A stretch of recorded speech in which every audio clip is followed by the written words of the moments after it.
Seigneur Dieu de grâce, Dieu d'amour, Dieu de paix, nous voulons encore te bénir, Seigneur Dieu Tout-Puissant, pour ces moments que tu nous donnes, Seigneur Dieu Tout-Puissant. Tu nous réunis, Seigneur Dieu, en ce lieu.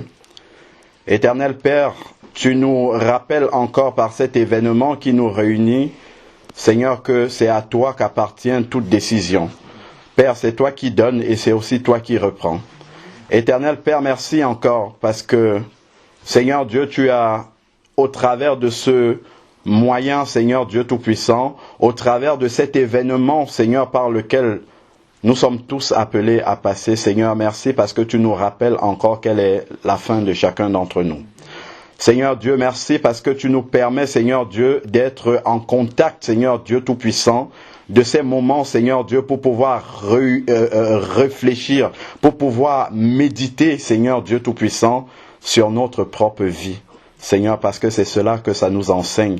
Père, aujourd'hui, nous sommes réunis, Seigneur Père, parce que la maman est partie, mais Seigneur, ça nous rappelle aussi que chacun d'entre nous est appelé un jour à partir.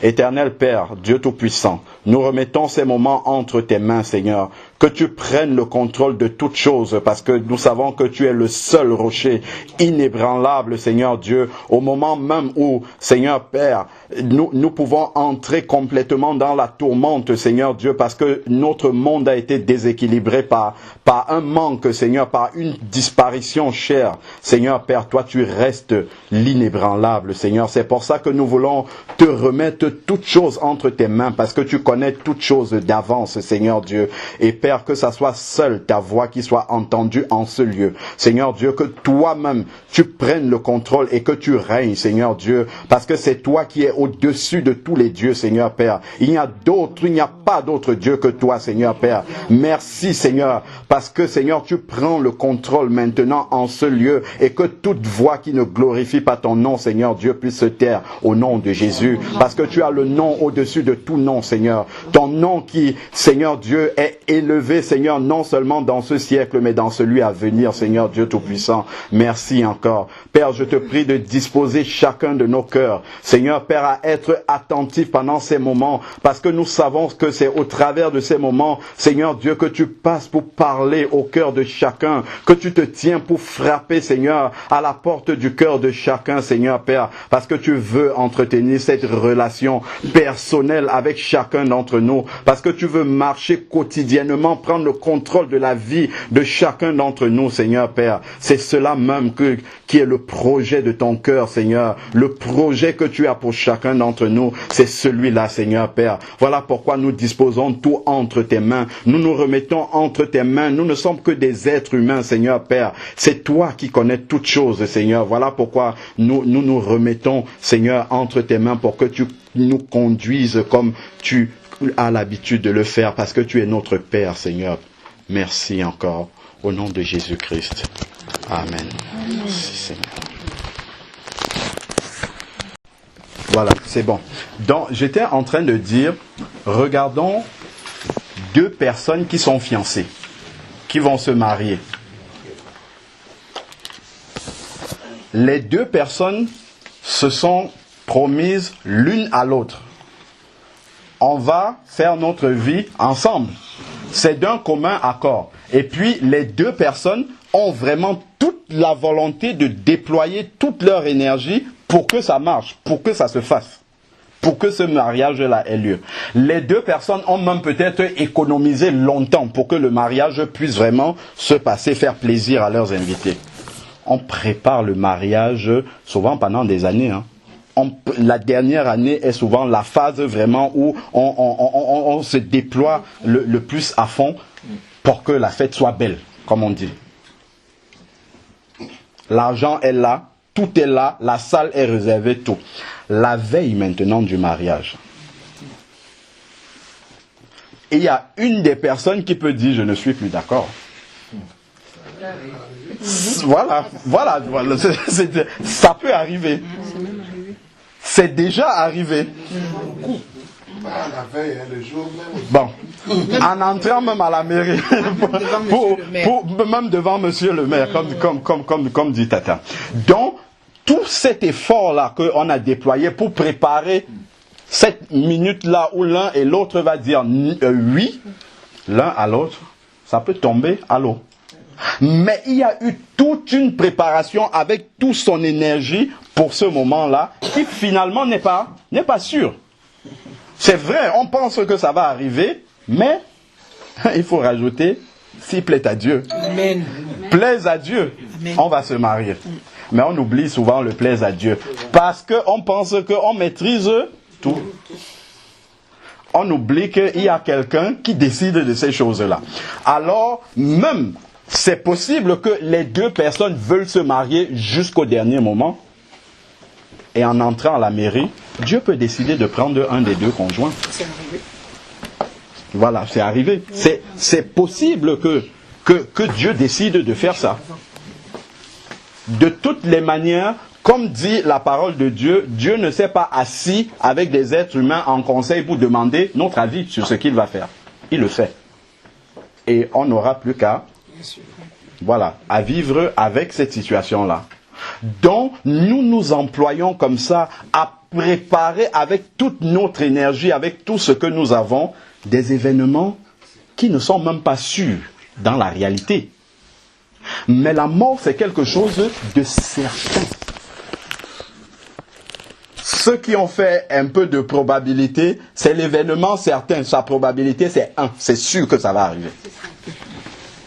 La mort est plus sûre que le mariage. Alléluia.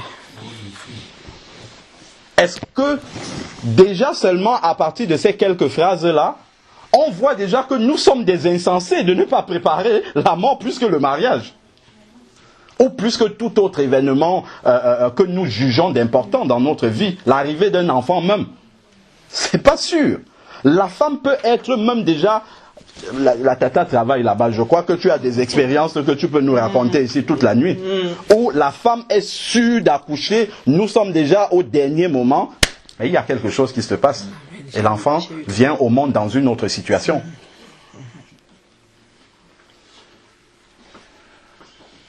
Mais le trousseau est préparé à la maison. La layette est là. La chambre est apprêtée avec tout. Il y a tout pour accueillir l'enfant. Mais l'enfant ne viendra pas. Parce que Dieu en a décidé autrement. Là, je suis en train de nous ramener un peu dans notre façon, en fait, de raisonner. Notre façon d'accorder de l'importance ou non à des événements de notre vie. Je ne suis pas en train de dire que l'arrivée d'un enfant, c'est pas important. Je ne suis pas en train de dire que le mariage, c'est pas important. Tout cela, c'est important. Mais la mort, l'éternité, c'est beaucoup plus important que cela. C'est beaucoup plus sûr que cela. C'est beaucoup plus certain que cela. Alors, la sagesse naturelle voudrait qu'on se prépare avec un sérieux plus certain de la mort. Je peux épouser une femme, après elle me laisse. On s'est quand même marié, mais après pas. Bon, beaucoup de fois. Mais comment nous allons faire pour laisser la mort? Pas du tout. Du tout, non. C'est quelque chose qui va nous épouser à un moment ou à un autre. C'est un mariage qu'on ne peut pas refuser. C'est sûr. Donc ça nous appelle vraiment à pouvoir, même si c'est une question difficile, c'est une question à laquelle on n'aimerait pas penser, mais c'est une réalité. C'est comme l'autruche qui met la tête dans le sable et qui dit tout va bien. Non, ça va arriver. Un jour, on sera assis comme ça, vous serez peut-être assis et c'est moi qui serai parti. Mais la question n'est pas je suis parti. Ça, c'est plus que je savais que ça devait arriver. La question, c'est dans quel état je suis parti. Amen. C'est ça le plus important. Maintenant que je sais que c'est une certitude que je vais partir, la question, c'est comment je me prépare à ce moment-là pendant que je vis une vie normale. C'est pas que je vais arrêter ma vie et penser seulement à ça. Non, ça c'est quelque chose qui peut arriver à tout instant. Donc voilà, à partir du moment où je sais que ça peut arriver à tout instant, je dois être prêt à partir à tout moment. C'est la meilleure manière d'être prêt. C'est d'être prêt à tout moment. Si maintenant on me dit c'est tout à l'heure, je dis merci Seigneur, je vais partir. Mais ça revient à ce qu'on a dit tout à l'heure. Il faut être totalement détaché des choses de la terre. Si on est tellement accroché à ces choses-là, si on nous annonce comme ça, c'est le départ, on ne pourra pas tenir. Parce qu'on n'a même pas envisagé cela. Et souvent même, c'est même encore plus profond que cela. C'est-à-dire, ça ne nous concerne même pas nous directement, mais ça concerne quelqu'un de très proche, de très cher. On n'a jamais envisagé, imaginé, pensé, soupçonné même que Dieu peut prendre cette personne-là. Non, Dieu prend les gens qui appartiennent à d'autres familles. Il prend des gens d'ailleurs. Nous, on va toujours assister les autres, mais un jour, c'est nous. Et ce n'est pas au moment où ça arrive qu'il faut se préparer. On dit souvent, habituellement, comme ça, dans l'adage, on ne vend pas la poule le jour du marché. Non, ce n'est pas, on ne nourrit pas la poule le jour du marché, autant pour moi. Non, il faut être prêt à ce que c'est Dieu qui décide. On revient toujours là-dessus. Il y avait un roi qui avait ce qu'on appelle les fous du roi. Le fou du roi, c'est quelqu'un qui raconte des histoires drôles au roi quand le roi a envie de se divertir. C'est un clown en réalité. Qui vient, il raconte beaucoup d'histoires au roi, des histoires très amusantes. Le roi rigole et puis ça le déstresse, comme on dit dans le langage moderne. Alors, quand le fou du roi vient auprès de sa majesté, entre guillemets, il raconte ses histoires. Le roi est tellement dans le fou rire, ainsi de suite. Et une fois comme ça, le roi en train de rire aux éclats, il dit au fou du roi, tu es tellement... comment dire, tu es tellement, j'ai pas envie d'utiliser un mot inapproprié, hein. Tu es tellement, comment dire, sot, entre guillemets, que je ne peux pas trouver quelqu'un de plus insensé que toi. Tu es tellement insensé dans ce que tu racontes, je ne peux pas trouver quelqu'un de plus insensé. Le jour où je trouve sur la terre quelqu'un qui est plus insensé que toi, je lui donne toutes mes richesses. Bon, le temps est passé. Alors, un jour, le roi fait appeler le fou du roi. Et le fou du roi était content parce que quand il racontait des histoires comme ça, il repartait avec souvent beaucoup de présents du roi et tout. Et ce jour-là, quand il arrive, déjà, il voit l'air du roi. Il voit que c'est pas comme tous les jours. Et au moment où il veut démarrer ses histoires drôles, le roi lui dit non. Aujourd'hui, ce n'est pas pour cela. J'ai une nouvelle à t'annoncer. Alors, le fou retient un peu son délit habituel et il écoute le roi. Et le roi lui dit, j'ai quelque chose à t'annoncer, c'est que je vais me déplacer. Je vais aller pour un long voyage. Et le fou du roi lui dit, d'accord, ok, j'ai compris, roi, comme ça, pendant ton absence, je prendrai le temps de penser encore à beaucoup d'histoires drôles comme ça. Quand tu vas rentrer, j'aurai toute une série d'histoires à te raconter pour que tu rigoles encore davantage. Et là, le roi prend un air vraiment très sérieux. Il lui dit non, en fait, je vais pour un voyage très long. Très, très, très long. Et je ne vais pas revenir. Et le fou du roi, il était triste, il a baissé la tête. Et dit, quand il se lève, il dit, roi, je suppose alors que, puisque tu vas partir pour un voyage très long, tu as bien préparé ce voyage-là, tu as plein de serviteurs qui vont t'accompagner, tu as préparé des richesses, de la nourriture, tout ça pour le voyage et tout ça. Et là, le roi a baissé la tête comme ça, et lui dit, non, je n'ai pas préparé ce voyage-là. Et le fou du roi, c'est lui qui a commencé à rigoler. Et c'est le fou du roi qui, en rigolant, dit, j'ai trouvé quelqu'un de plus insensé que moi. Il va pour un long voyage qu'il n'a pas préparé. C'est la mort. Un voyage long sûr que nous ne préparons pas. Nous préparons tout dans la vie. On envoie les enfants à l'école parce qu'on sait que dans la vie, ils auront besoin de savoir lire, écrire, tout ça. Sinon, ils ne peuvent pas s'en sortir. On prépare tout un tas de trucs. On voit les gens marcher là dehors pour leur retraite. Ça se trouve, ils vont jamais passer la retraite. À deux mois de la retraite, ils vont partir. C'est pas sûr, la retraite. Il est en retraite, il va chercher son chèque au guichet, il tombe. Voilà. Il est en retraite, il va chercher, rajoute même son premier chèque et il tombe. Donc, toute la vie, tout le combat pour la retraite, pour rien. Pour la famille, peut-être. Et la famille peut rester et toucher. Mais cette histoire du fou du roi, c'est la réalité de notre vie. C'est cette façon-là que nous avons de vivre de façon totalement inconsciente vis-à-vis à l'égard de quelque chose qui est sûr. C'est certain que nous allons mourir. Maintenant, il faudrait que nous sachions comment est-ce que nous envisageons ce départ-là. Et ce départ-là, je vous assure que celui qui est assis, ou celle qui est assise là à côté de moi, qui est ma femme, elle ne pourra rien faire pour moi. Elle peut préparer, me donner à manger chaque jour. Mais là, ce jour, si je tombe malade, elle peut s'occuper de moi. Elle peut faire beaucoup de choses. Mais là, quand il faut partir, personne ne peut rien faire. Vous avez vu souvent, peut-être, dans des enterrements, quelqu'un qui pleure, qui roule, il dit laissez-moi partir avec lui. Même si on le laisse rentrer dans la tombe, il ne peut rien faire. Rien du tout. Et il ne peut pas. Chacun prendra sa route quand même. Et la route qu'on va prendre, c'est la façon dont on a préparé. Ce que nous faisons de Jésus sur la terre, c'est ce qu'il fait de nous après. Tout simplement. C'est aussi simple que cela. Parce que le seul ami fidèle qui sera là, on a dit que ne crains rien, je suis avec toi chaque jour. Il est là pendant la vie, c'est encore lui qui sera là après. C'est le seul qu'on va voir. On peut dire, ah, vous racontez beaucoup d'âneries, vous dites ça, comment vous êtes sûr de ces choses-là? Comment vous pouvez croire dans un livre que des hommes ont écrit? C'est vrai, la Bible, Dieu a utilisé des hommes pour écrire ça. Mais quand nous regardons les vérités qui sont là-dedans, ça nous amène à beaucoup de réflexion et à beaucoup d'humilité surtout, dans notre façon de penser, dans notre manière de penser que nous maîtrisons les choses. Parce que la parole de Dieu nous dit, je vais prendre Job 12, je sais pas, où est ma Bible?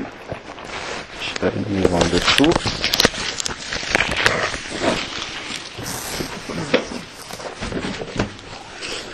Parce que les paroles que je prononce passeront, mais seule la parole de Dieu restera.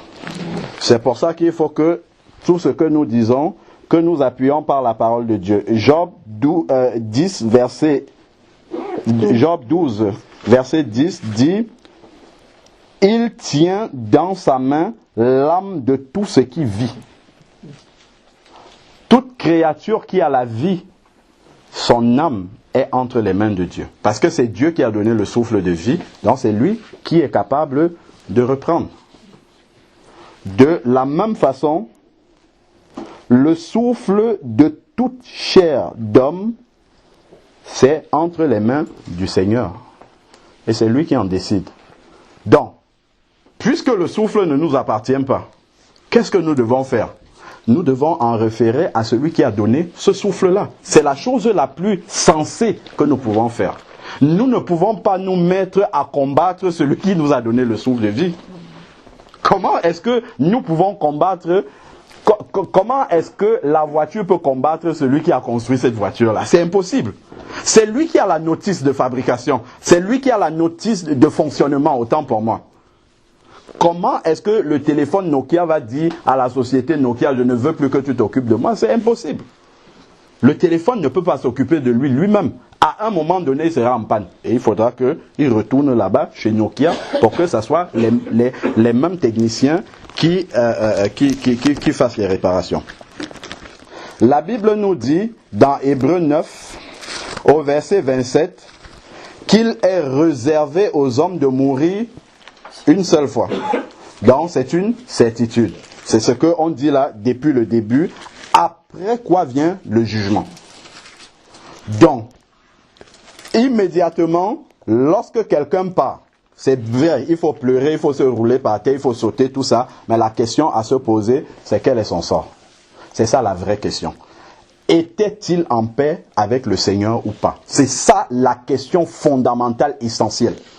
Si cette personne n'était pas en paix avec le Seigneur, c'est trop tard. C'est pendant que la personne est vivante qu'il faut amener cette personne-là à se réconcilier avec le Seigneur. Il faut lui parler du Seigneur à ce moment. Si nous regardons dans Marc 2 au verset 10, Jésus va dire, le Fils de l'homme a le pouvoir de pardonner les péchés sur la terre.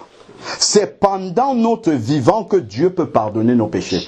Une fois que nous sommes morts, c'est terminé. La Bible ne connaît pas le purgatoire, ça n'existe pas. Donc si nous commençons à prier pour des personnes qui sont parties, c'est peine perdue. C'est pendant qu'elles sont vivantes qu'il faut prier pour elles. De la même manière qu'on dit, c'est quand quelqu'un est malade qu'il faut l'assister financièrement avec les médicaments et tout. Quand elle est morte, ça ne sert à rien de venir dépenser des fortunes pour ses funérailles. Ça ne sert à rien du tout. C'est la même réalité pour la parole de Dieu. C'est quand la personne est vivante qu'il faut donner cette parole-là. Que ça plaise à la personne ou que ça ne lui plaise pas, c'est par amour qu'on le dit. Et quand on aime les personnes, on leur dit la vérité. Même si cette vérité-là ne leur font pas plaisir à ce moment-là, c'est parce qu'elles n'ont pas conscience du danger qu'elles sont en train de courir. Quand Dieu plonge son regard sur la terre, il voit deux groupes d'êtres humains. Il voit ceux qui sont en train de marcher vers le ciel, et ils voient ceux qui sont en train de courir alors qu'il y a un gros précipice devant eux. Mais eux, ils ne le voient pas.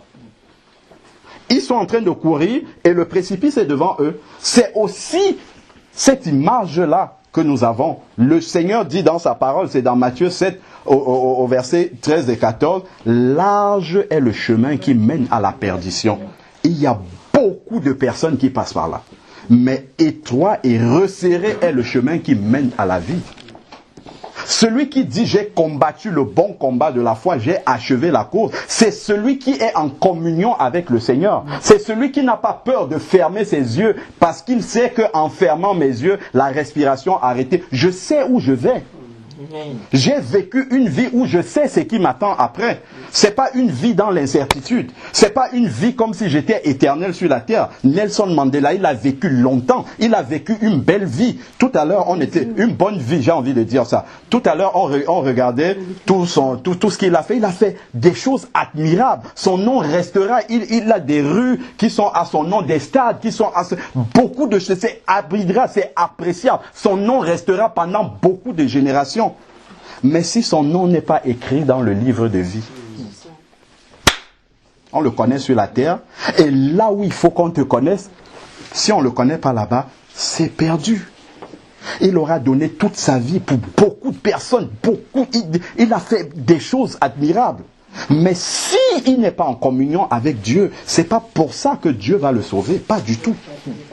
Ça, c'est la vérité, ça. Ça fait mal à dire parce que nous jugeons selon la chair des êtres humains, mais Dieu ne juge pas de cette façon-là.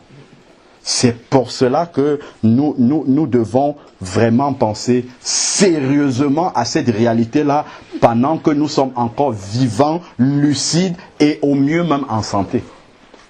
Parce que des fois, nous pensons à donner notre vie à Dieu, mais la santé est déjà tellement entamée. Il y a une sœur qui m'a appelé de l'île de la Réunion. Entre midi et 2, j'étais au travail. Elle m'appelle, elle me dit, elle est à l'île de la Réunion. Est-ce que tu peux aller prier pour ma tante? Elle a 85 ans, elle est dans le coma. Est-ce que tu peux aller la conduire à Jésus? Mais elle me dit, ma tante n'est plus consciente. Qu'est-ce que je peux faire? Je ne peux rien faire. Je ne peux même pas lui dire quelque chose, elle m'écoute encore.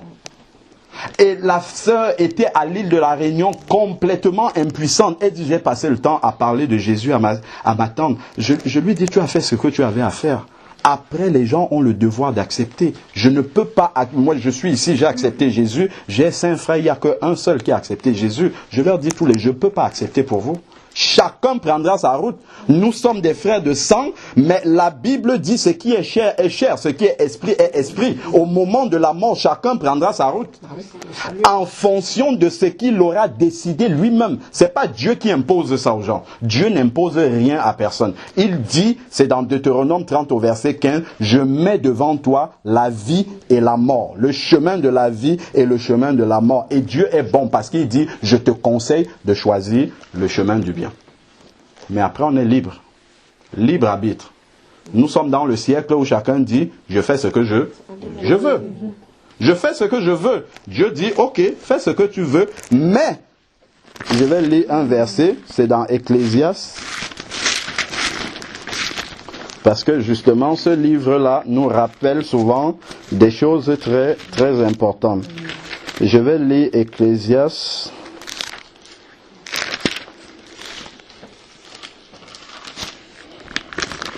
Ecclésiaste 9.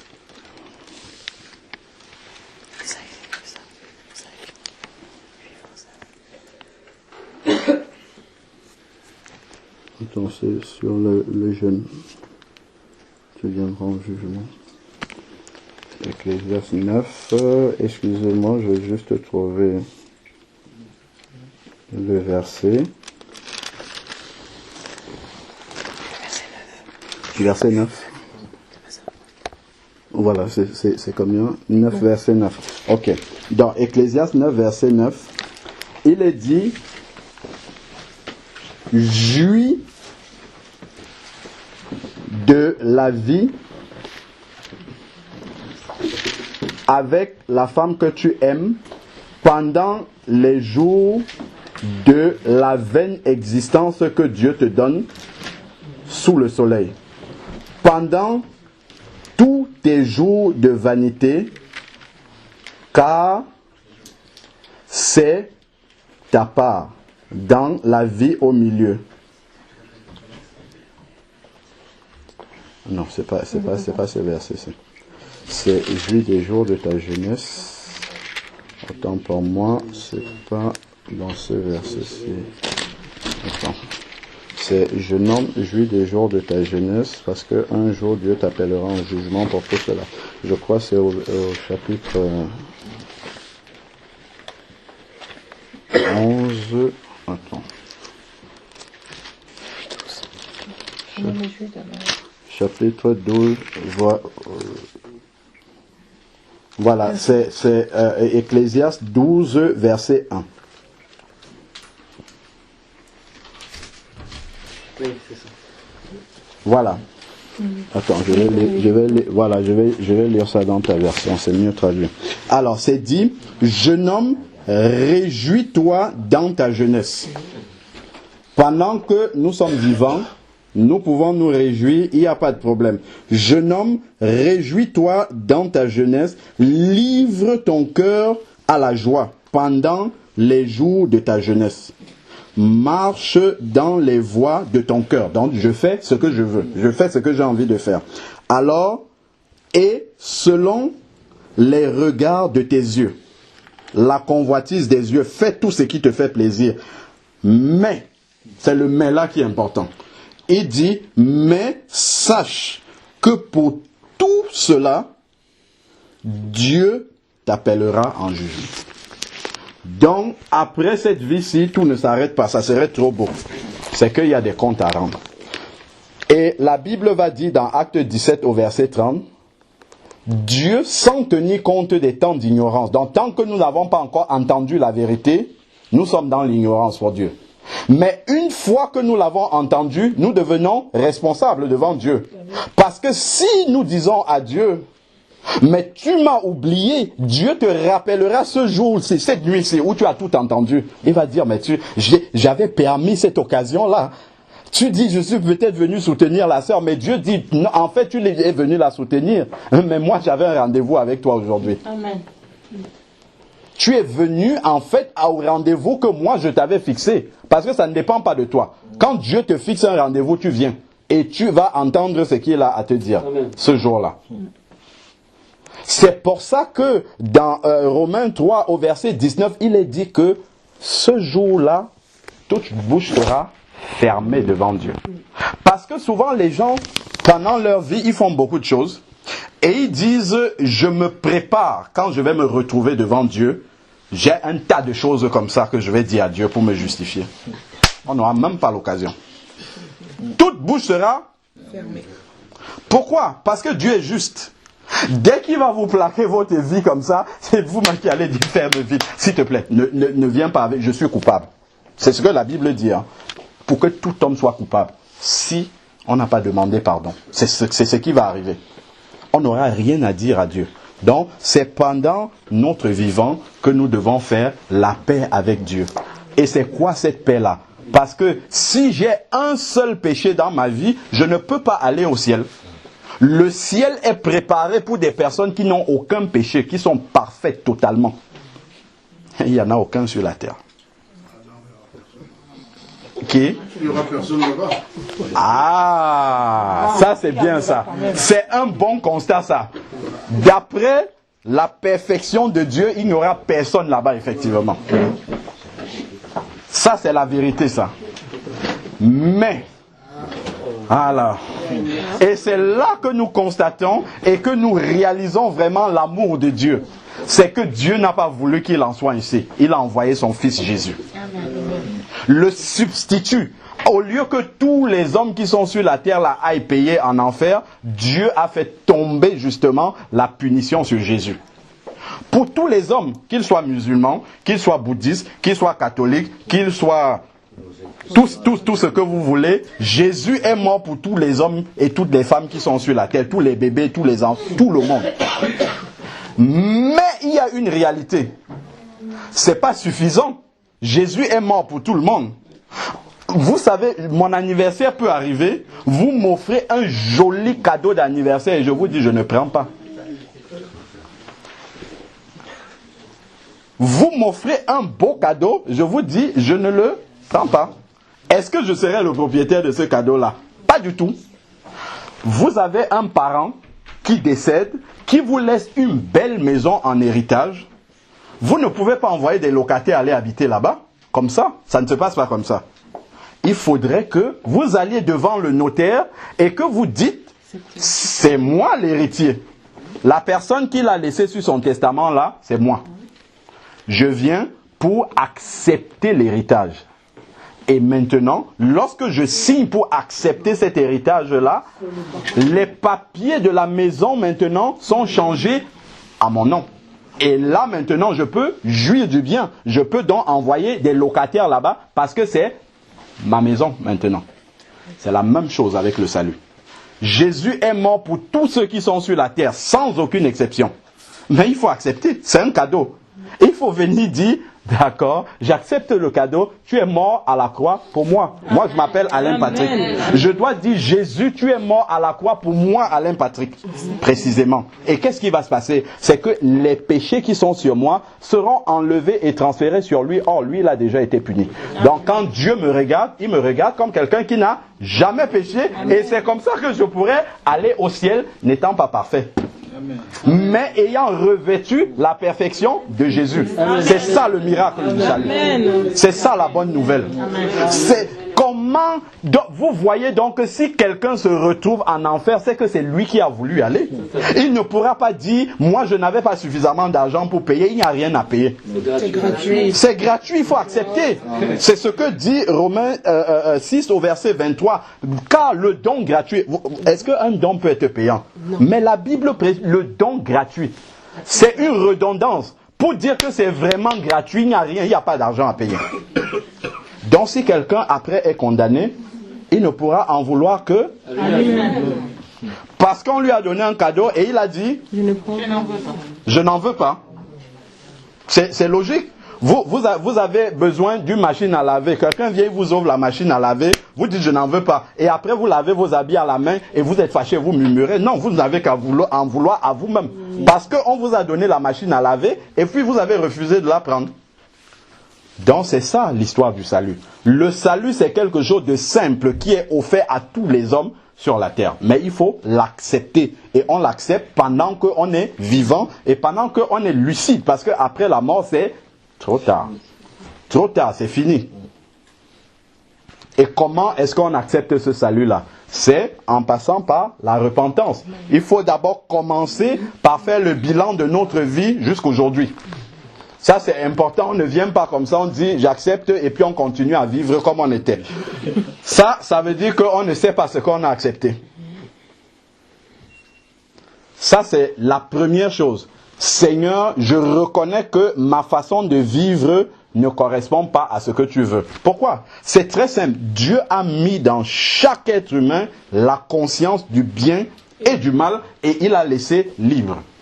Celui qui va cambrioler là-bas, vous allez dire c'est un voleur, il ne sait pas, il est brigand, tout ça. Le brigand sait que ce qu'il fait, c'est pas bien. Hein. Ça, il le sait. La preuve, c'est que s'il voit la police, il va fuir. S'il pensait que c'était une bonne chose, il verrait la police et il resterait. Il n'a rien à se reprocher, puisque c'est bien ce qu'il fait. Pourquoi il va fuir? Avant d'aller casser, lui aussi demande à Dieu, aide-moi. Hein. Les brigands aussi injurent du Seigneur, il les aider avant de commettre les méfaits. Ça dépend à quel Dieu il le demande. Voilà, exactement. Amen. Parce qu'on peut parler et ça dépend, justement, parce que justement, quand on s'adresse au vrai Dieu, au seul Dieu, dont le nom commence par un grand D, on sait ce que nous sommes en train de lui dire et on sait quel type de parole il peut accepter. Donc si je viens avec une parole que je sais que la Bible condamne et que je viens dire à Dieu, Dieu ne va pas entendre ça. Il a dit, tu ne voleras pas. Si je viens lui dire, je veux aller voler, je sais qu'il ne peut pas entendre cette parole-là. C'est normal. Voilà. De la police. Oui. Quand il jouait, il dit, merci mon Dieu. Oui. Amen. Voilà. Il se souvient maintenant de son Dieu. Ça veut dire que depuis le début, il savait que Dieu existe. Il n'a jamais été dans l'ignorance et c'est ça qui témoigne de l'amour de Dieu. C'est que Dieu n'a pas permis qu'un seul être sur la terre ignore qu'il existe. Parce que la Bible dit que les perfections de la nature sont là pour témoigner justement de la gloire de Dieu. Donc quand quelqu'un regarde seulement comment, depuis qu'il est né, il n'y a jamais eu de panne entre le jour et la nuit, les saisons se succèdent et ainsi de suite, même si Dieu montre maintenant aux météorologues qu'ils ne peuvent plus contrôler les saisons parce que c'est lui qui décide de ces choses-là. On voit qu'il n'y a pas panne là-dedans. C'est pas le fruit du Big Bang. Ça serait trop simple de penser que c'est comme ça. Ça veut dire que les ordinateurs qui sont très puissants là, ça serait le fruit du hasard aussi. Pourquoi les ordinateurs ont besoin de l'intelligence des êtres humains pour fonctionner comme ça? Et le monde qui est plus parfait que les ordinateurs, le cerveau de l'être humain qui fonctionne beaucoup mieux que les ordinateurs, lui, il serait le fruit du hasard. C'est même pas logique de penser comme ça. C'est même pas logique. Il faut qu'on soit cohérent. En fait, c'est parce que l'homme ne veut pas. Il sait que c'est quelqu'un qui a fait tout cela. Il sait qu'il y a un être suprême qui a fait tout cela. Mais il dit, cet être-là, je n'en veux pas. C'est pour ça que chacun sera responsable par rapport à cela. La Bible dit qu'ils seront inexcusables. C'est ce que la Bible dit. Donc, se repentir de ses péchés, c'est réaliser que là où je suis, j'ai vécu une vie qui ne plaît pas à Dieu. Seigneur, à partir de l'instant-ci, j'ai constaté que si tu me prends à l'instant-ci, je vais aller dans un endroit où il ne faut pas aller. Je te demande pardon pour ma vie d'avant. Et je prends la décision devant toi d'abandonner cette vie-là et désormais de marcher avec toi selon ta parole. Et tu vas me montrer comment est-ce qu'il faut marcher. C'est aussi simple que cela, le salut. Mais il faut le faire. Vous savez que vous pouvez être autour d'une table bien garnie comme celle-là et avoir faim. Si nous restons à côté de cette table-là et que nous n'avons pas mangé avant, nous aurons faim. Ce n'est pas parce qu'on voit la nourriture là qu'on sera rassasié. Il faut prendre cette nourriture-là et la manger. Le salut peut tourner comme ça autour de toi. Les gens en parlent, mais toi tu ne l'as pas. Ça, c'est la vérité. Tant que tu ne prends pas ce repas et que tu manges, tu ne l'as pas. Tu ne vas pas soulager ta famine. Donc, ce n'est pas parce que tu entends parler du salut que tu l'as. Non. Si tu l'entends et que tu ne prends pas ça pour toi, tu ne l'as pas, en fait. Amen. C'est ça, la réalité. Pardon, Seigneur, pour ma vie passée. Maintenant, j'ai réalisé que la vaine manière de vivre que j'ai, tout ce que je fais dans le noir, toutes les personnes auxquelles j'en veux, auxquelles je n'ai pas pardonné, tout cela, Seigneur, je sais. Parce que la Bible me dit, c'est dans Matthieu 6, je vais lire ça, parce que c'est très important. Souvent, on prend cela à la légère, mais c'est très important de le savoir. Matthieu 6, la prière dominicale, notre Père qui est aux cieux, on récite ça comme ça, mais il y a quelques paroles qui sont là-dedans. C'est au verset 12 de Matthieu 6. Il dit, nous disons souvent, prenons-le pour nous, pardonne-nous nos offenses, comme nous pardonnons aussi à ceux qui nous ont offensés. Dans le texte original grec, je vais donner ce qui est dit là. C'est, pardonne-nous nos offenses, comme nous avons déjà pardonné à ceux qui nous ont offensés. Donc avant de venir demander pardon à Dieu pour tes péchés, il faut que toi, avant, tu aies déjà pardonné à ceux qui t'ont fait du mal. Ça, c'est très important. Nous ne pouvons pas demander à Dieu de nous pardonner si nous avons des prisonniers dans notre cœur. C'est pas possible. Nous demandons à Dieu de faire ce que nous-mêmes nous n'avons pas fait. Attention, la Bible dit, c'est dans Romains 5 au verset 8, que Dieu prouve son amour en ce que lorsque nous étions encore des pécheurs, Christ est mort pour nous. C'est-à-dire que Dieu n'est pas resté dans le ciel et il a dit je vous aime et il est resté comme ça. Il a prouvé qu'il nous aimait en envoyant son Fils. De la même manière, nous devons prouver certaines choses à Dieu. Si nous demandons pardon à Dieu, nous devons prouver à Dieu que nous voulons vraiment son pardon en pardonnant nous-mêmes à ceux qui nous ont offensés. Parfois c'est difficile. Mais nous demandons, si dans le cœur on a décidé de pardonner, parce que refuser de pardonner, en fait, ne pas pardonner, c'est parce qu'on a décidé de ne pas pardonner. Le pardon, c'est une décision. Dieu, aujourd'hui, j'ai décidé de pardonner à telle personne. Maintenant, ma chair résiste. Ma chair ne veut pas. Mais dans mon cœur, j'ai décidé, donc je vais devant le Seigneur. Je dis, Seigneur, aide-moi. Et la meilleure preuve que nous avons réellement pardonné à quelqu'un, c'est pas lorsque nous restons à distance et on dit je t'ai pardonné, c'est quand je vois la personne et que je vais embrasser la personne et que si Dieu ouvre mon cœur, il met devant les gens, on va dire c'est bon, c'est propre, il n'y a pas de problème. Là, on peut dire Seigneur, j'ai vraiment pardonné. Quand on reste et qu'on ne murmure plus après la personne, quand on reste et qu'on ne punit plus la personne dans ses pensées, là, on a vraiment pardonné. Et là, je vais lire la parole de Dieu. Vous voyez, dans toute la prière, là, notre Père qui est aux cieux, tout ça, à la fin de cette prière-là, il revient encore sur le pardon. Verset 14, il dit, si vous pardonnez aux hommes leurs fautes, votre Père céleste vous pardonnera aussi. Mais si vous ne pardonnez pas aux hommes, votre Père ne vous pardonnera pas vos fautes non plus. Qu'est-ce que ça veut dire? Ça veut dire que je peux venir, je me répands pour mes péchés, je demande pardon à Dieu et je crois que je suis sauvé. Mais si il y a des personnes dans mon cœur à qui je n'ai pas pardonné, ça veut dire que Dieu ne m'a pas pardonné. C'est ce que la Bible dit. Ça, c'est la vérité.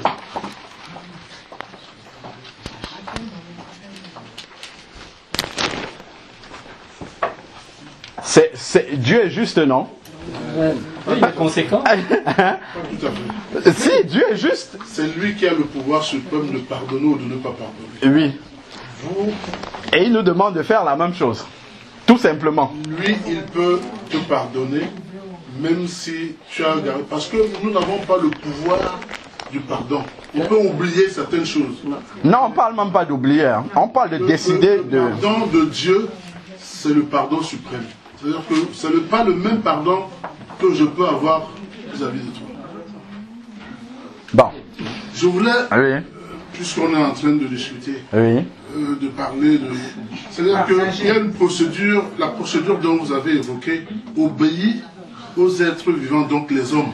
Oui. Vous savez que sur cette terre, il y a on est des milliers d'êtres vivants. Oui. Alors les animaux, les reptiles, les oiseaux, ils ont une autre procédure alors. Oui, non, pour l'instant, la Bible s'adresse aux hommes. Donc il y a rien pour les autres. Non, déjà les problèmes des hommes sont tellement compliqués que si on veut se rajouter les problèmes des animaux, ça va être beaucoup plus difficile. Nous naissons, nous vivons et nous mourons comme eux. Oui. Donc, Mais nous avons la conscience, ce que les animaux n'ont pas forcément. Et Dieu, voilà, Dieu a créé l'homme à son image. Donc avec cette conscience-là, oui, tout à fait. Et donc, pour parler du pardon, c'est quoi pardonner à quelqu'un? voilà. C'est quoi pardonner? Pardonner, c'est remettre à quelqu'un une dette morale que la personne a vis-à-vis de nous, c'est tout. Tu m'as offensé, moralement, j'ai le droit de t'en vouloir pour ce que tu m'as fait, mais je renonce à ce droit-là que j'ai, c'est tout. En revêtant la nature de Dieu. Amen, bien sûr. On a besoin, c'est par nous-mêmes, humainement, moi j'aurais envie, si j'écoute ma chair, de te taper dessus, mais Dieu, je demande pardon, Seigneur, ne me permet pas que je puisse le faire. Donc quand je vois la personne, mais il y a quelque chose qui est important dans le pardon, c'est que dans le pardon, nous devons aider la personne à qui nous pardonnons. Et comment est-ce qu'on va aider cette personne-là? C'est en lui disant la vérité. Hein. C'est pas qu'on va pardonner comme ça, on reste là. Je vais trouver cette personne, je lui dis, ça là, tu m'as fait telle chose à tel moment, ce n'était pas bien. Sache que je n'ai pas apprécié cette chose-là, mais je te pardonne pour ce que tu as fait. Mais lorsque nous allons donner notre pardon comme ça à quelqu'un, il faudrait que nous soyons prêts à une chose. Nous le faisons pour Dieu. C'est ça, non? Nous le faisons pour Dieu. Et ne jamais oublier que nous faisons ça pour Dieu. Pourquoi je précise cela? Parce que lorsque vous allez dire à quelqu'un « je te pardonne », la personne immédiatement, parce qu'elle est un être humain constitué de chair, va penser que puisque vous dites je pardonne, c'est comme si vous reconnaissez votre tort. Et il ne faudrait pas que vous réagissiez de la même manière en ramenant le problème sur la table. C'est ça l'erreur qu'on commet souvent. C'est que lorsque on va voir la personne, souvent même, une personne peut nous avoir offensé, mais nous allons demander pardon à la personne. C'est ce que la Bible nous demande de faire. Hein. La personne nous a offensés, mais comme les relations se sont brouillées, la Bible nous appelle à vivre en paix avec tous les hommes, si cela dépend de nous. Quand je dis homme, c'est avec grand H, même les femmes. Donc, quand quelqu'un m'a offensé, je vois que les relations se sont brouillées, je lui demande pardon, même si je sais que j'ai raison. Il faut que cette personne la reconnaisse. Non. Qu'elle vous a offensé. Pas du tout. Il n'y a pas de condition. C'est une obligation pour moi qui connais Dieu, qui veut connaître Dieu. C'est pour ça, exactement. Voilà, il n'y a pas d'obligation pour l'autre. Exactement. Qui ne connaît pas Dieu, qui n'a pas besoin de Dieu, je ne fais pas pardon pour cet homme. Je le fais pour Dieu. Exact, c'est pour ça que... Maintenant, le refus d'acceptation du pardon. Ça ne dépend plus de toi. Ça ne dépend plus de toi. C'est son problème avec son Dieu. Voilà. Voilà, avec Dieu, exactement. C'est ça. Voilà, tu fais pour toi, exactement. C'est ça. Tu fais ta part. Exactement. Après, c'est fini. Toi, tu es passé. Grâce à maman, je vais m'écarter d'une vipère. Peut-être même demain. Maman, merci. Amen. Amen. Amen. C'est ton rendez-vous avec Dieu. Amen. Amen.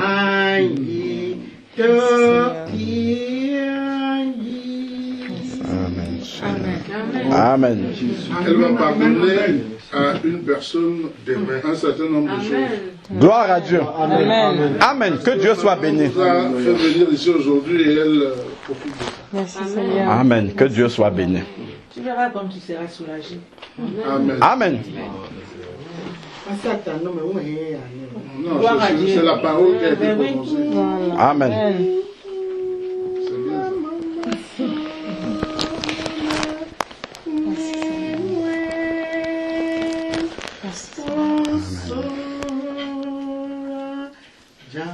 bien ça. Alléluia, Seigneur. Merci, Jésus. Rien n'est caché. Amen. Seul mon Dieu connaît tout. Amen. Amen. Dieu connaît mon cœur. Amen. Dieu a su qu'aujourd'hui, maman sera maman sera enterrée demain. Nous, on était là, on ne savait rien de tout ça. Raison pour laquelle moi je dis seulement. J'ai une vipère qui me hante la vie depuis 5 ans. Maman, merci. Parce que je ne savais comment faire pour pardonner ce diable-là. Mais tu m'as éclairé. Amen. Gloire au Seigneur. Gloire à Dieu. Amen. À partir du moment où on a pris la décision de pardonner, Dieu vient maintenant au secours de notre faiblesse. pour nous aider à y arriver. Et lorsque nous libérons des prisonniers comme ça de notre cœur, en fait, c'est maintenant que la grâce de Dieu peut aussi descendre dans la vie de ces personnes-là. Parce que ces personnes étaient prisonnières. Amen. Maintenant, elles sont libérées. C'est pour ça que le premier pas vers Dieu, c'est déjà que nous pardonnons à ceux qui nous ont offensés. Et maintenant, nous pouvons demander le pardon de Dieu. Lorsque vous regardez la croix de Jésus, il y a la barre verticale et il y a la barre horizontale. Nous avons besoin du pardon de Dieu, mais nous avons besoin aussi de pardonner à notre prochain.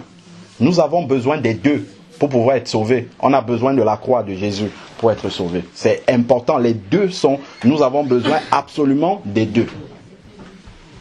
Mais, comme je disais tout à l'heure... Est-ce que Oui. nous pouvons être poussés par le pas divin à demander à l'autre, excuse, pardonne-moi. Est-ce qu'on peut, en demandant de demander à son frère, Oui. à son conjoint, je te prie de me pardonner. Est-ce que c'est usable par le Seigneur?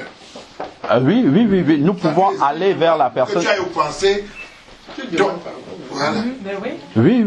Tu n'exiges pas, tu n'exiges pas, tu lui demandes, tu exposes ton désir de te faire pardonner. Oui. Mais oui. Puisque l'autre personne n'a pas fait la demande. Exactement. Tout à fait, exactement. Oui, bien sûr. Exactement. La personne sera aussi pardonnée. Si elle accepte, Ah, c'est là, c'est là. oui, puisque si elle n'accepte pas, ça veut dire que elle vous retient comme prisonnier dans son cœur.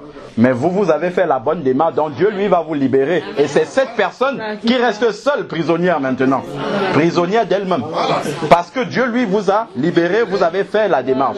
Voilà, donc c'est ça. Et c'est vraiment le point principal, hein, parce que souvent même des personnes sont converties au Seigneur, marchent déjà avec le Seigneur, mais ont dans leur vie des problèmes de manque de pardon. Et ça, à cause de cela, on va piétiner beaucoup, longtemps. Oui. Tant que nous n'avons pas pardonné, Dieu nous maintient dans cette case-là et il nous rappelle que c'est par là que ça doit passer. Mais vous allez voir qu'une fois qu'on a pardonné, on est libéré, complètement libéré. Et lorsque vous allez revoir la personne à qui vous avez pardonné, c'est la personne qui aura honte. Parce que la personne sait que normalement c'est elle qui vous a offensé. Mais vous l'avez libéré. La personne aura honte. Mais ce n'est pas une honte, c'est Dieu qui va mettre la honte dans le cœur de cette personne. Donc, voilà le point central pour accepter le Seigneur dans sa vie, c'est de demander pardon pour ses péchés. Et on a ouvert une petite fenêtre pour voir que avant de demander pardon à Dieu pour ses péchés, il faut nous-mêmes déjà pardonner à ceux qui nous ont offensés. Voilà. On doit faire cette démarche-là. C'est le premier pas déjà vers le Seigneur. C'est de demander pardon et de pardonner à ceux qui nous ont offensés. C'est la première démarche. Si on ne fait pas d'abord cette démarche-là, nous ne pouvons pas avancer vers le Seigneur. Parce que tout n'est que grâce. Tout à l'heure, il a bien dit que si c'est ça le salut, personne ne peut entrer dans le ciel. Et il avait raison.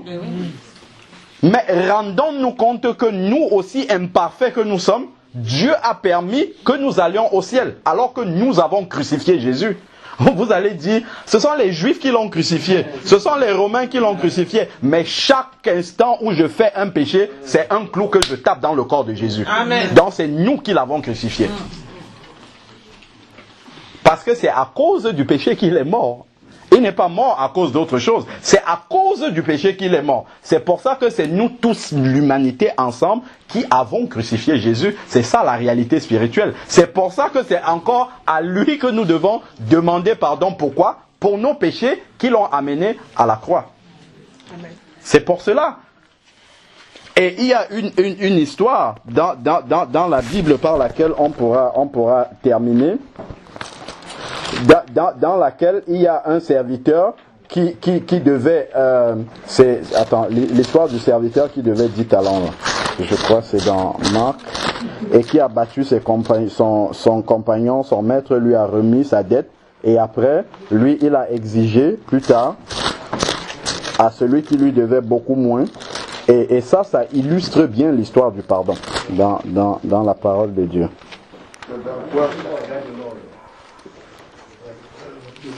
Dans Marc. Dans Marc, oui, attends, je suis dans Marc 11. Lorsque tu es debout faisant ta prière. Alors, c'est le serviteur. Le passage. C'est cette parabole dans laquelle il y a un employé qui devait l'équivalent, parce que ça a été converti en francs de maintenant. C'était l'équivalent de 10 millions d'euros. Des francs de maintenant. L'équivalent de 10 millions d'euros, il devait cela à son maître, à son employeur. Et alors, son employeur revient de voyage et il lui dit, rends-moi ce que tu me dois. Et cet employé-là répond à son employeur, je n'ai pas de quoi te rendre, mais je vais travailler pour te rendre cela. L'employeur dit, d'accord, ok, je te remets ta dette. Comme tu as eu la bonne volonté de me rendre cette dette-là, c'est bon, vas-y. Voilà, c'est 5 millions d'euros exactement. Maintenant, le chiffre de la conversion me revient. 5 millions d'euros que l'employeur lui a remis. À l'instant où il sort de chez son employeur, il croise quelqu'un dans la rue qui lui devait 10 euros. Il dit, rends-moi mon argent. Et celui-là dit, je n'ai pas pour te rendre maintenant, mais je te rendrai plus tard. Qu'est-ce qu'il fait? Il a battu, roué de coups de poing. Et maintenant, il y a ses collègues qui passaient par là, qui le voient en train de menacer et de taper celui qui lui devait 10 euros. Qu'est-ce qu'ils ont fait? Ils sont allés voir le maître qui venait de lui remettre la dette de 5 millions d'euros. Et quand ils lui ont dit ça, le maître l'a rappelé. Il lui dit, viens. Je vais te mettre aux travaux forcés jusqu'à ce que tu me rendes l'ensemble des 5 millions d'euros. Et cette histoire-là, en fait, c'est une parabole que Jésus a racontée qui nous ramène à la réalité du pardon dans notre vie. C'est pour ça que je voulais trouver ce passage-là. Mais là, raconté comme ça, on comprend ce qu'il y a derrière. Qu'est-ce que ça veut dire? Ça veut dire que peu importe ce que les êtres humains nous font, tout ce que les gens peuvent nous avoir fait de mal sur la terre, devant Dieu, Dieu devant qui nous allons tous passer en jugement, devant lui, c'est une dette de 10 euros. Mais, par rapport au péché de notre vie, devant Dieu, les péchés de notre vie, c'est 5 millions d'euros. Amen. Donc, Dieu nous pardonne 5 millions d'euros et à mon prochain, je refuse de lui remettre la dette de 10 euros. Regardez donc, faisons le compte devant Dieu. Mais nous, qu'est-ce que nous faisons? Nous inversons les sommes. Nous pensons que notre prochain nous a fait tellement de mal que lui, il nous doit 5 millions d'euros et nous n'avons pas fait grand-chose à Dieu. Nous devons seulement 10 euros à Dieu. En fait, c'est dans le sens inverse. Parce que quand nous regardons la définition du péché dans la Bible, nous comprenons à quel point notre dette est lourde devant Dieu. Parce que quand on dit souvent aux gens, ils sont pécheurs, qu'est-ce qu'ils disent? Je n'ai pas menti, je n'ai pas volé, je n'ai pas trompé ma femme, donc je n'ai pas péché, je n'ai pas tué. Tout va bien. Mais la définition du péché, c'est dans Isaïe 53 au verset 6 où il est dit, nous étions tous errants, chacun suivait sa propre voie. C'est ça la définition du péché. Faire ce que nous avons envie de faire et non faire ce que Dieu veut faire. Regardons maintenant chacun dans sa vie. Toutes les fois où nous agissons, même pour faire des bonnes choses, si nous le faisons pour satisfaire la convoitise de notre cœur, nous sommes en train de pécher. Comme le jeune homme riche. Voilà. Nous sommes en train de pécher. Regardons donc le cumul de nos péchés devant Dieu et nous comprenons que notre dette devant Dieu, elle est de 5 millions d'euros. Et voilà, c'est même inestimable. C'est même ça la somme. C'est inestimable. Alors que notre prochain, peu importe ce qu'il nous a fait, c'est 10 euros. J'ai écouté une fois un monsieur donner un témoignage. Je vais vous donner 2 témoignages sur le pardon qui m'ont beaucoup secoué. En tout cas, ce sont de belles leçons qui nous montrent que vraiment, peu importe ce que nous avons vécu, si nous demandons vraiment à Dieu, la force de pardonner, Dieu va nous accorder cette force-là.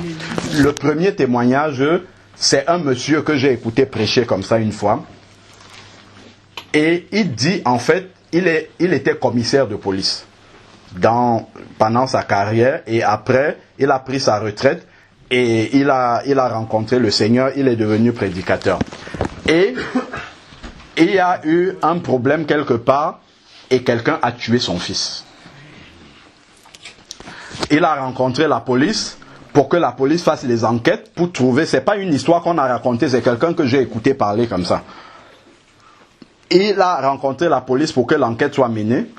Et la police était un peu laxiste. Et lui, en tant qu'ancien commissaire de police, il a commencé aussi des recherches parallèles pour retrouver le meurtrier de son fils. Et tout le temps, il était à la police pour secouer la police pour que l'enquête avance. Et un jour, le commissaire était tellement stupéfait par la manière dont il bousculait pour que l'enquête avance. Et le commissaire, à un moment, il lui a posé cette question-là, avec un peu de gêne quand même. Il lui a demandé, mais pourquoi vous voulez autant qu'on retrouve l'assassin de votre fils? Un peu pour dire que, bon, le fils est mort déjà. Bon, même si on retrouve l'assassin, bon, c'est bien, mais voilà. Et la réponse qu'il a donnée au commissaire de police a déconcerté le commissaire de police. Il dit, si je recherche autant l'assassin de mon fils, c'est pour lui dire que je lui pardonne parce qu'il a tué mon fils. Pour le libérer. Pour le libérer. Parce que c'est peut-être quelqu'un qui sera dans la culpabilité toute sa vie. Donc je veux le voir pour lui dire que sache que c'est moi le père de celui que tu as tué et je te pardonne. Pour qu'il soit libre totalement. Ça c'est extraordinaire.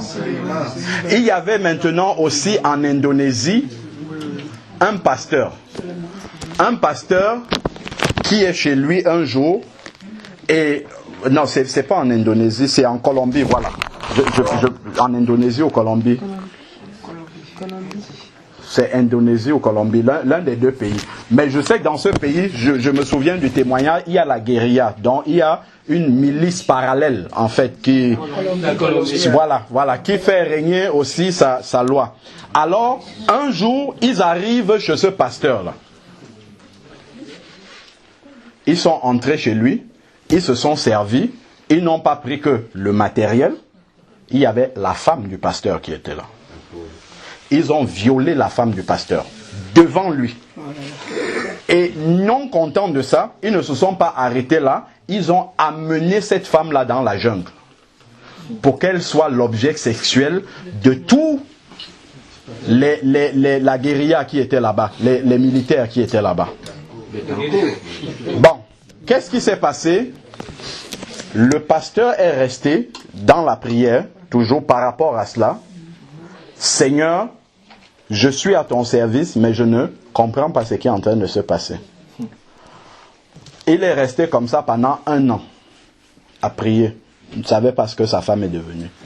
Et un jour, dans la prière, le Seigneur lui dit, il faut que tu ailles dans la jungle là-bas pour récupérer ta femme. Et il a fait la sourde oreille. Et le Seigneur a encore répété, tu dois aller récupérer ta femme là-bas. Il s'est donc décidé à partir. Il a fait confiance à Dieu. Et quand il arrive, la jungle était tellement loin là-bas. Dès l'entrée, déjà, il y a des militaires partout qui surveillent, qui campent, ainsi de suite. Il est arrivé et il marchait là comme ça, devant les militaires. Personne ne l'a arrêté. Je suppose que probablement on ne le voyait pas. Mais lui-même, il n'a pas dit ça, puisqu'il ne sait pas. Lui, c'est qu'il voyait les militaires. Mais il a marché et il arrive dans le camp et il voit sa femme. Sa femme l'a vu. Sa femme lui fait des signes qu'il faut que tu partes parce qu'on va te tuer ici. Je ne vois pas pour... Et puis il s'approche de sa femme et il dit, Dieu m'a envoyé pour venir te récupérer. La femme dit, non, non, non, je ne suis plus ta femme, oublie-moi. On m'a tellement sali ici que je ne mérite plus d'être ta femme. Et lui, il dit, tu es la femme que Dieu m'a donnée. Je suis venu te prendre au nom de Dieu. C'est Dieu qui m'a envoyé te prendre. Amen. Et quand il a dit ça, et sa femme a vu tous les gardes qui étaient à côté, elle a compris que effectivement c'est Dieu qui l'avait envoyé. Parce que si ce n'était pas Dieu qui l'avait envoyé, il n'aurait pas pu. Il ne serait pas arrivé là-bas. Alors, la femme a décidé de le suivre. Il est sorti en tenant la main de sa femme. Il est sorti devant la milice qui était là et il est retourné chez lui. Et peu de temps après, il constate que sa femme est enceinte. Il a décidé de garder l'enfant et d'entretenir cet enfant et d'être le père de cet enfant. Alors, il y a eu une opportunité où il devait prêcher sur la télévision nationale. C'est un pays où il y a aussi des gens qui ne croient pas en Dieu. Et quand il a commencé à prêcher, il a raconté cette histoire-là. Et il a dit qu'il rend grâce à Dieu de lui donner l'opportunité de parler devant la nation entière pour dire ce qu'il a vécu et surtout de pardonner à tous les militaires qui ont fait ça à sa femme. Et de dire que leur enfant est entre ses mains, mais c'est lui qui est le père de cet enfant-là et il le prend vraiment avec joie. Et beaucoup de gens se sont convertis dans le pays. Suite au pardon, le pardon a une grande puissance dans la vie de celui qui expérimente véritablement ce pardon-là. Ça, c'est vraiment important. On le néglige, mais il y a on reste prisonnier de beaucoup de choses souvent parce que nous n'avons pas décidé de pardonner aux gens. Tout simplement. Que Dieu soit béni. Amen. On demande au Seigneur, parce que si on a la difficulté physiologique, même spirituelle de pardonner, est-ce qu'on est en droit de demander au Seigneur de te donner la force? Parce qu'on lui demande, donne-moi la force de pouvoir pardonner. Oui. C'est même ce qu'il faut demander. Non, c'est pas. C'est pour ça qu'il faut demander, non? C'est pour ça qu'il faut demander au Seigneur. Voilà, c'est la décision. Exactement. Exactement. C'est pas dans notre nature. L'homme est mauvais. Amen. Il est mauvais. Mais sur la nature de Dieu, parce que c'est un contrat. Je renonce à ma nature humaine, qui est une mauvaise nature. Et je revêt la nature de Dieu qui est une bonne nature. Amen. Quand je revêt sa nature, où j'ai la volonté de revêtir sa nature, il m'aide. Amen. Il m'aide à la revêtir. Amen. Je revendique ce désir, ce besoin, malgré comment dirais-je, l'œuvre du vieil homme. Oui, tout à fait. Dieu, mais je dois être déterminé, et c'est dans cette détermination, dans cette quête. Amen. Parce que j'échoue, je peux tenter, échouer, mais il faut persévérer. Amen. Je dois recommencer. Et demander son aide. Tout à fait. À un moment donné, effectivement, il se manifeste puissamment. Je me découvre en train de capacité à faire ce que je ne pouvais pas faire. Amen. Parce que c'est un cheminement. Tout à fait. Et il faut s'inscrire là-dedans. Amen. Parce que celui qui nous maintient captifs comme ça et nous fait penser que nous n'avons pas la capacité de pardonner, c'est le diable. Amen. Parce que le diable ne veut pas que nous pardonnons. Non.